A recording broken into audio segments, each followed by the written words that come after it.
Transportons-nous une fois de plus devant le tribunal de la loi dans l'Est. Monsieur Gleason Burnett. Présent. On a retrouvé votre associé pendu dans un garde-robe avec un support. Et cintre. Dans son armoire. Étrange, n'est-ce pas? Ah oui, je suis placard avec vous. Pourquoi, croyez-vous, l'assassin n'a-t-il pas utilisé un gun? Une balle et puis c'est fini?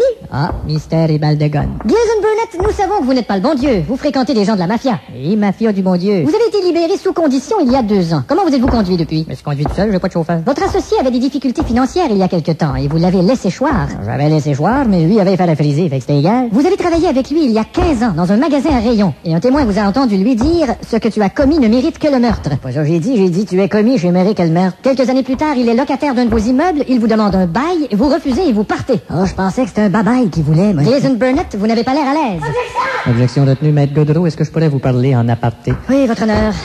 Qu'y a-t-il? Ce soir, à 8h chez nous, en aparté. Ah, c'est ça que vous vouliez me dire, un aparté? En aparté, oui. Ben, je vais y aller au party. Amène ton vin. Ok, merci. Continue. Gleason Burnett, un de vos voisins affirme qu'il y a 1 mois, il a entendu votre femme vous accuser de supercherie. Mais pas du tout, ma femme et moi venions de faire l'amour et elle me disait t'es super chérie. Et vous affirmez que le soir du meurtre, vous ne pouviez pas être dans les environs parce que vous deviez voir un médecin pour un problème de santé quelconque. Exact. Or, nous vous avons fait subir un test. Ah oui, c'est vrai, ça. Et ce test stipule qu'il n'y a pas de problème. J'ai pourtant un problème avec mes testicules. Votre associé aujourd'hui assassiné a été votre voisin jadis. Oui. Et vous aviez un comportement étrange. Vous mettiez vos vidanges devant sa porte. Ah ben là, je m'excuse, mais c'est lui qui mettait ses vidanges devant ma porte. Moi, j'allais les reporter devant sa porte. Ces vidanges, je les ai rendues. Effectivement, Maître Godreau, là, je pense qu'il faut se rendre à les vidanges. Vous avez déjà surpris votre associé avec une danseuse, la main dans son décolleté. Oui.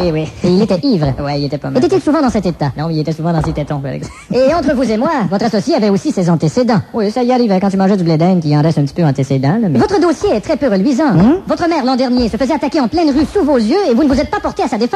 Ben, j'ai fait quelque chose, Tout ce que vous avez fait, c'est crier, lâchement. Ouais, c'est ça, j'y ai crié, j'ai dit lâchement. Vous fites aussi dans le trafic de drogue. Oui, je fit assez bien là-dedans, oui. Je connais bien votre dossier, ça fait quelques fois que je suis procureur contre vous. Ouais, je sais, ouais. Vous m'haïssez, n'est-ce pas? Je n'haïs personne. Non, vous ne m'aimez pas du tout. Ben voyons donc. Mais qu'est-ce que vous faites là? Je me prends une cigarette, tu le droit. Je peux en avoir une? Pas vraiment, non. Ah, vous voyez, il vous reste rancune. Non, c'est parce qu'il m'en reste rancune. C'est quand même assez incroyable. Nous parlons de meurtre et votre visage est impassible. C'est impossible. Ce meurtre a été commis pour de l'argent. Ben là, Pour l'impôt. Commettre un crime. Faut avoir le sang glacé. Qu'est-ce que vous en pensez? Impôt de crime glacé.